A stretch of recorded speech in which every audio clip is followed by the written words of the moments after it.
Hello everyone. Hope that you're all doing well, and if you're not doing so well, don't worry about it. Don't be so concerned about it and think that there's something wrong with you. Most of us in this world struggle at times. You know, life, as you know, it's not a straight line. Things go up and down. A lot of people, they don't show you their distress or their struggles, and they put on a mask when they're in the public eyes, so we can fully know what is happening behind the mask, and then we judge ourselves by looking at the mask and the show and the theaters that we see outside, and we think that it's only us that is struggling. And I'm here to sort of break that illusion and know that you're not alone in your struggle if for any reason you're suffering or you're going through life challenges. So before we start, we're gonna create our safe space. And as I mentioned in my last video, I really like the smell of Palo Santo, and today I couldn't find my smaller lighter, so I brought in the torch of liberation. You ready? There we go.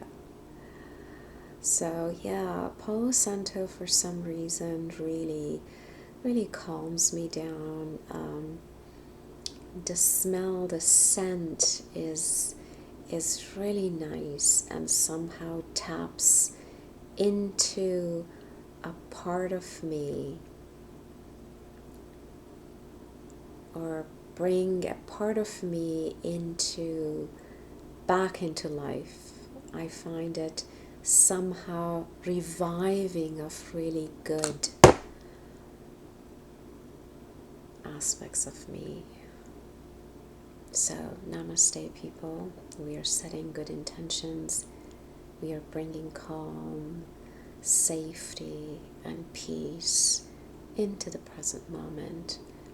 I invite you to be present with your mind and body and soul and spirit, and love yourself in this space. Invitation for love, invitation for peace.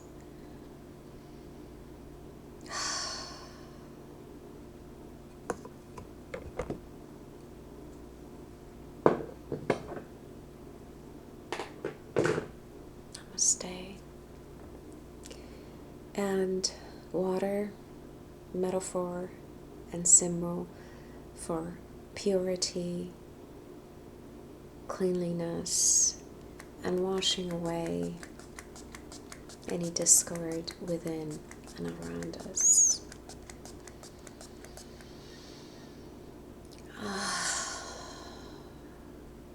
This is a mixture of water. It's salt water, actually. I put some Himalayan salt in this and lavender.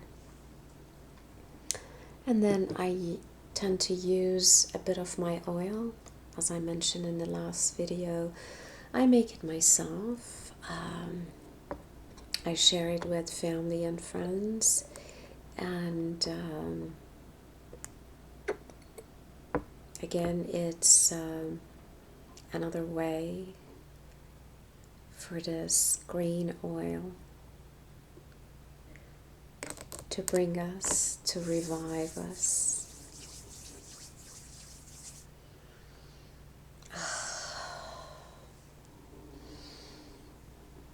Back to life. I find out when I put a bit of pressure in the corner right here, it sort of like around my eyes, sort of like on the bone around the eyes. And I very gently press, very gently, especially right here. And you can even gently massage that area. Gently, gently, gently. Sort of bringing your nervous system, massaging your temples a little bit. And clear the stress from your forehead. And up to your clavicles, sort of like moving the lymphatic liquid down your face.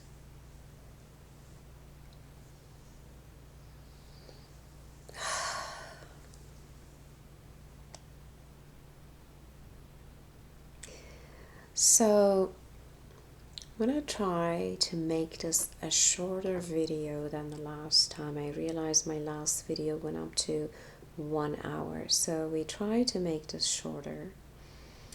So what came to my mind is this question: where do we learn, or how do we learn to mistrust ourselves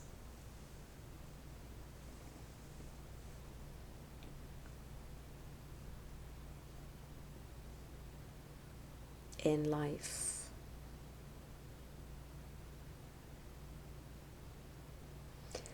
So the answer that came to me is that this could be passed on to us through the generations. So in another word, it's a learned behavior.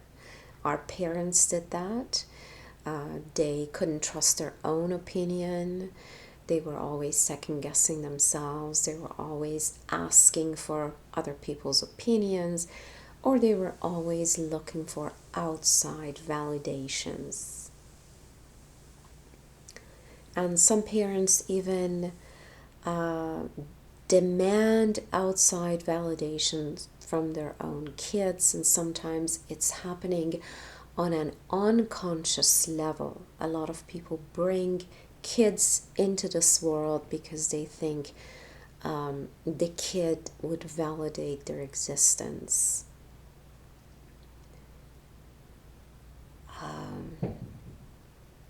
And help them feel love and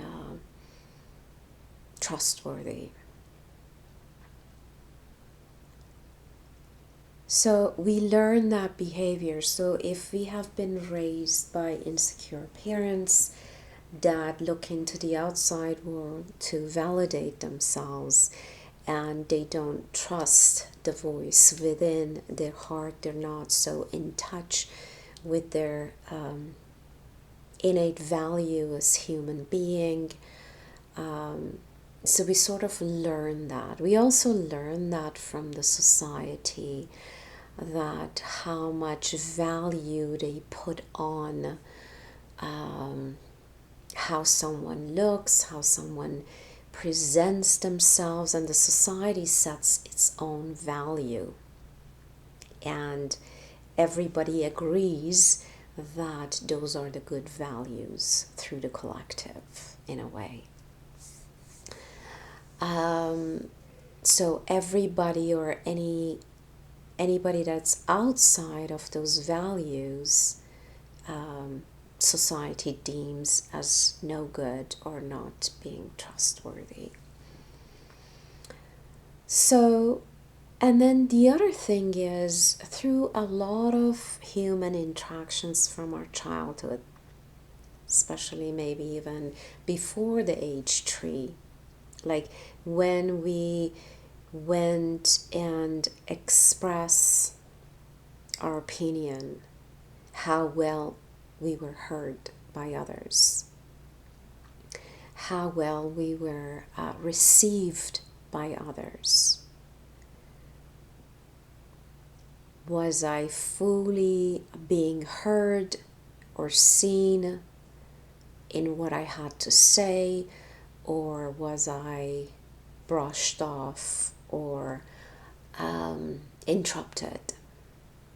So all these, as children, we get messages to not to trust ourselves. Or another example would be something bad happens in a child's life, and she or he goes to the caretaker, the teacher, or the parents, and she actually says, okay, this and that happened to me, and I'm feeling really sad, or this person did something wrong to me.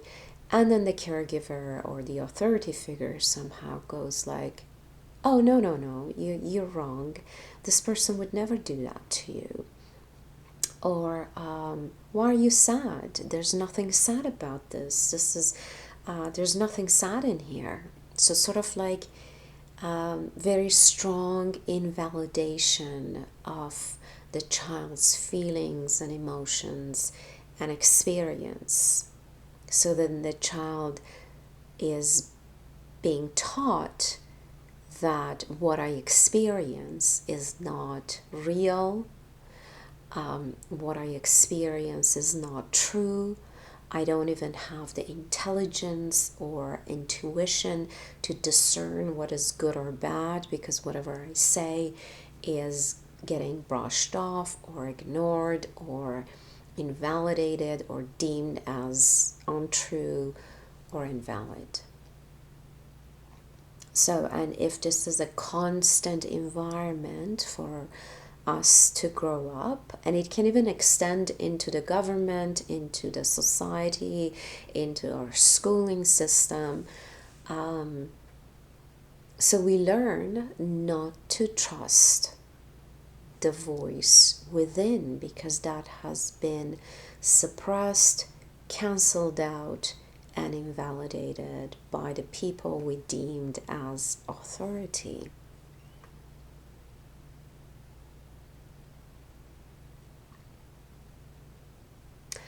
And a lot of times, those who had authority over us have realized that what the child has said had truth in it, or was a complete truth, 100% true, or had some truth in it, or it was valid. They know it. But somehow it's not convenient for them to accept that truth.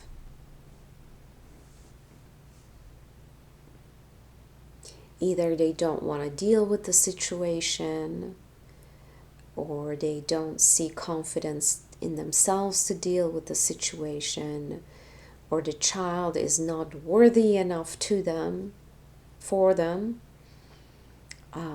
to put themselves in uncomfortable position to either defend the child or spend time with the child to help the child or resolve the issue.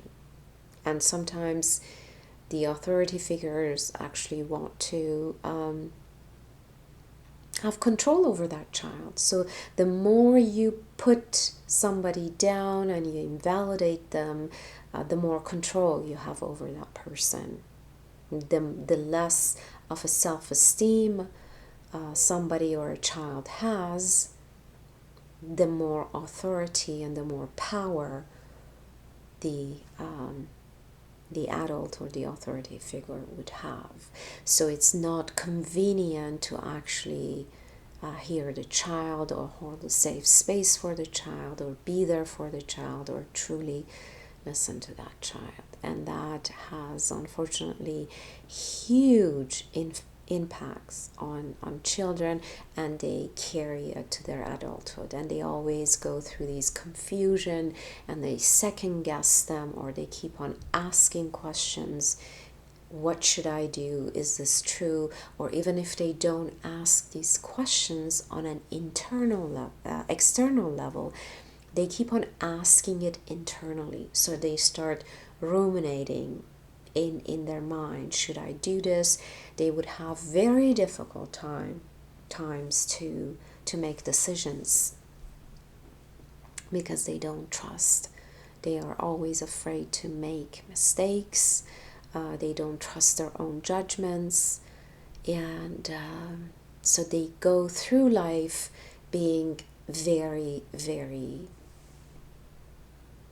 shaky and distrustful of themselves and others, because on an intuitive level, somehow the child knows that those adults or authority figures, they don't have her best interest in heart. So that creates distrust on so many levels, on an internal level and on an external level. So I don't trust the authority. I don't trust those around me. I don't even trust my own self. And this disconnect the child again from the energy of heart, from the energy of core being. And so a lot of people, when you ask who are you, who they truly are, because they have been gaslit throughout their whole life. They have been counseled out, and their voice was shut down or not heard at all, or they were told that that's not it. Denial, things like that.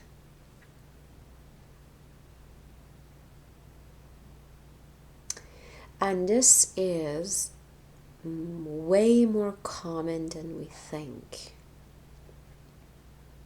Way more common.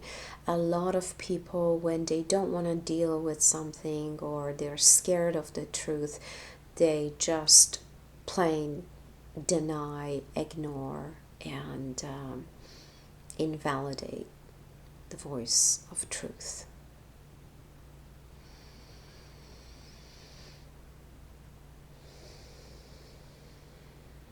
So I'm just gonna take a deep breath to check with myself, check with the energy of the heart, intuition, and I invite you to do the same. If anything that I am talking about for any reason is triggering for you, just take some moment, perhaps have a sip of water, and check with you. What sort of feeling or emotions this talk is bringing up into the surface?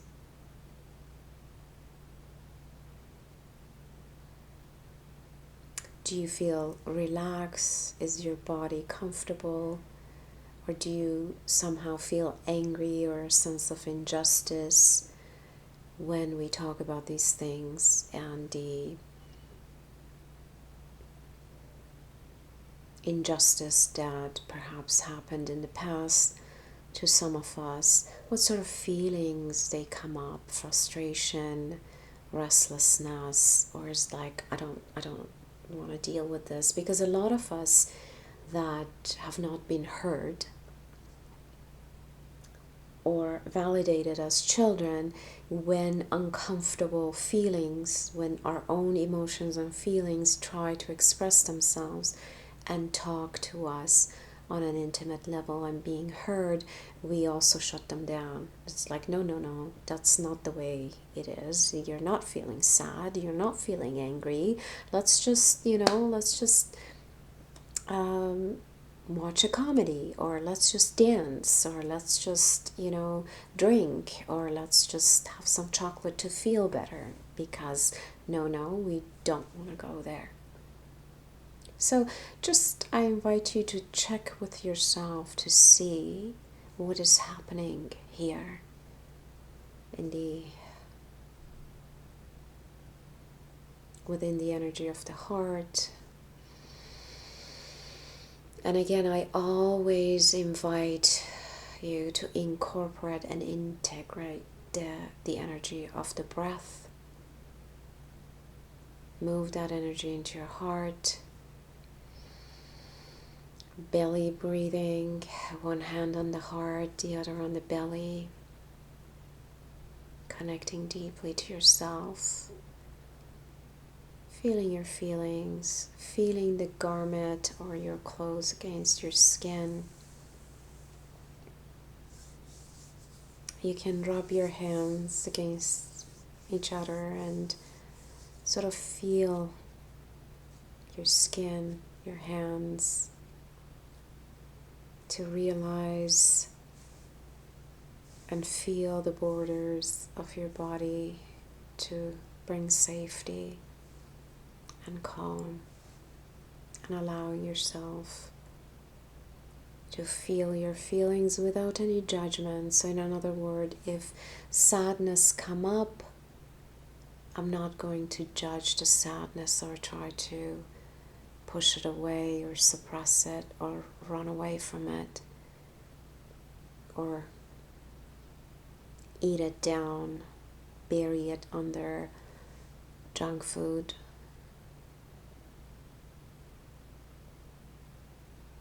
Just assuring yourself that whatever it is that you're feeling is valid.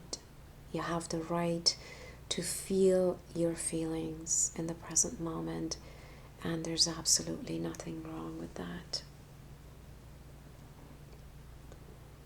So, this simple method is actually one of the best ways to sort of validate yourself, validate that little child or those little children within you, that they have been invalidated and shut down and cancelled out. So now you're sitting down, creating a safe space for this inner children within you to fully communicate with you and express themselves. And this expression might not be very comfortable sometimes. The child within, that it's basically, of course, there's no child inside, literally, but different emotions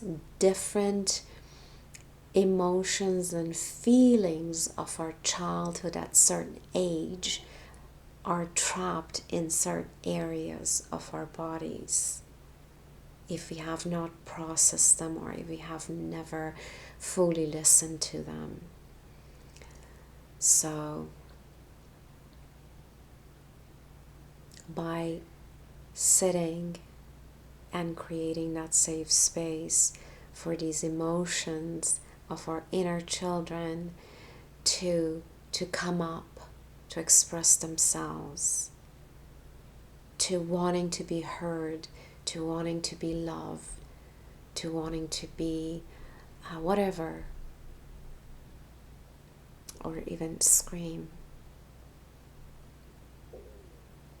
to just be with those feelings of a child and allow it and validate that child, that those feelings, those emotions, those sensations, whatever that is valid, and there's no judgment of your part for that child.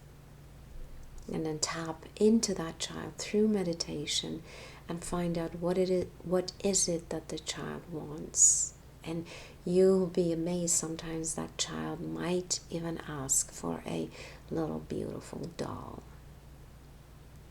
that, let's say, a 40-year-old woman or a 50-year-old woman would be embarrassed to even acknowledge that, but maybe the child inside her wants to have a beautiful doll sitting in front of her.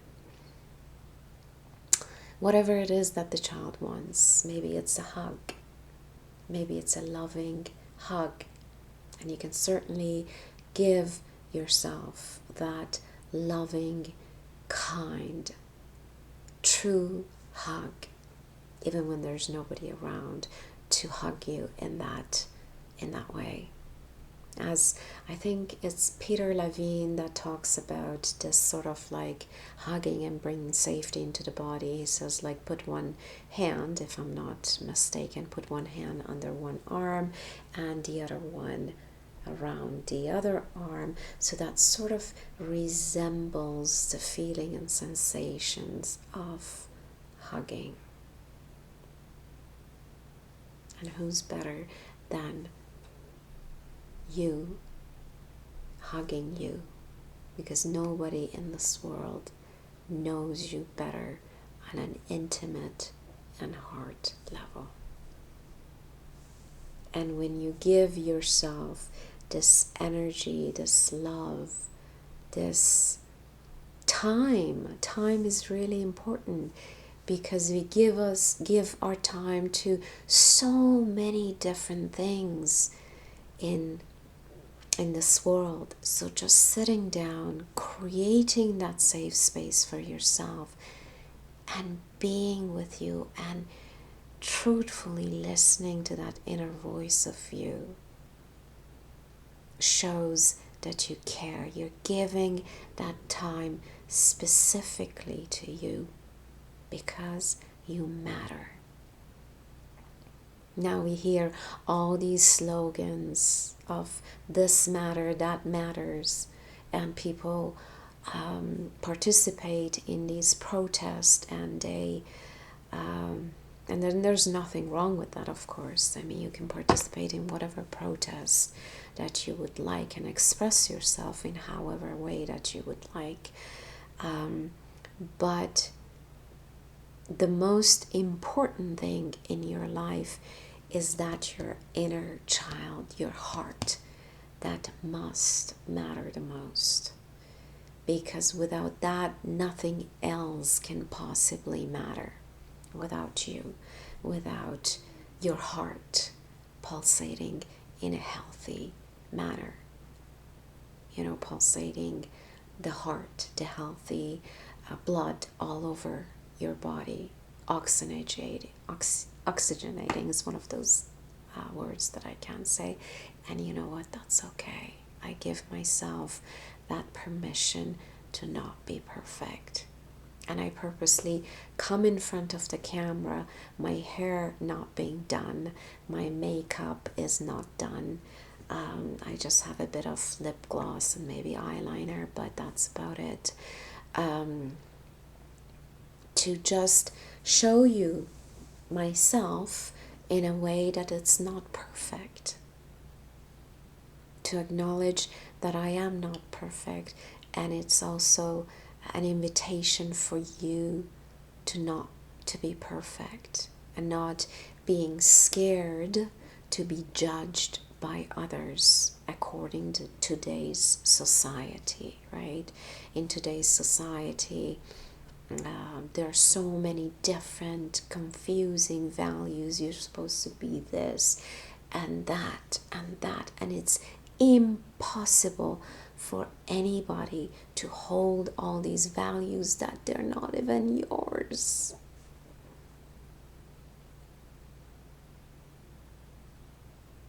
So yes, my dear, one of the best way to trust yourself is to sit with you and listen and give yourself that time to self-soothe, to self-care, to nourish your body. Again, I was talking about, nourishing yourself with good water. And I really believe it's best for you to put water in glass instead of plastic, right? Because plastic always emanates, certain energy, and it's made out of petroleum, and for me, there's a discord, and God knows what gets dissolved from plastic into whatever we put in it and then drink it or eat it. So glass usually is the best.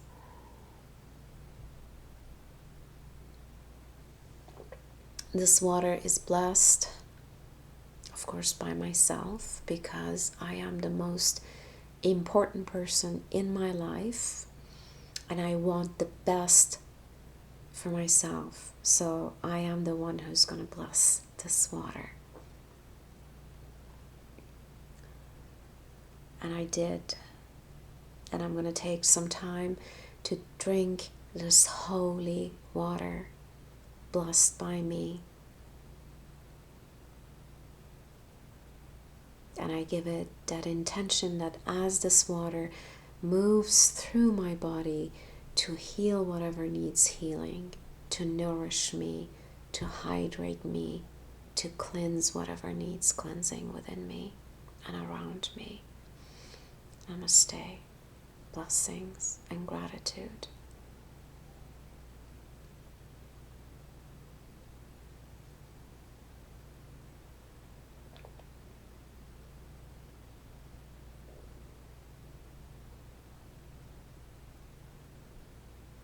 And I call this, my friend, healing.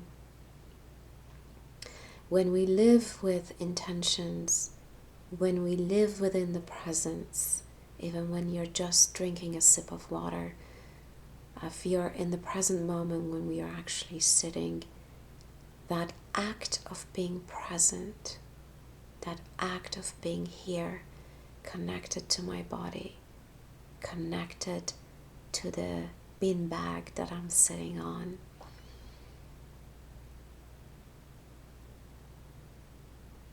It seems that everything gathers and comes together to heal me on all level, and I feel truly blessed in this moment.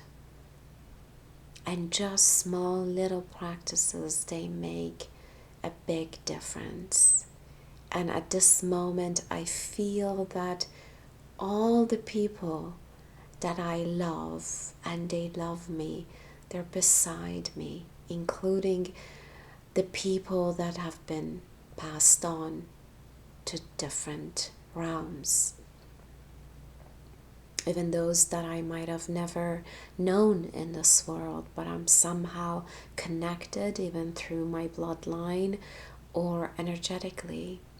I feel every single one of them is in the present moment here with me, having the best intentions for me. And I feel this love. I also feel this love coming through the screen.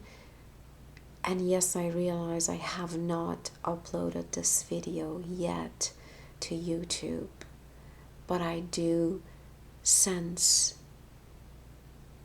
the purity and the love of every single one of you that are watching my videos. And I am very grateful for that. Namaste, people. If there's anything that comes up and you want to say and talk about it, as long as you stay kind and respectful to yourself, to the community that we are creating, and to the universe and me, I absolutely welcome you to express yourself on my channel. And I'm sending you gratitude and love. And if you want to come up with new ideas to discuss or talk about, please let me know. I bow to the light and dark within you. And again, most of us, we find the light after being through darkness, our own darkness, excavation, going deep. And you know, water or any depth usually is dark because the light cannot get there. And I encourage you to not be afraid of that depth and darkness, since a lot of treasures are buried there. I love you. I truly do. I don't know a lot of you, but I energetically receive your energy, and I sent out good energy to every single one of you. And I wish you peace, calm, and prosperity and a full life. And I will see you soon. Namaste.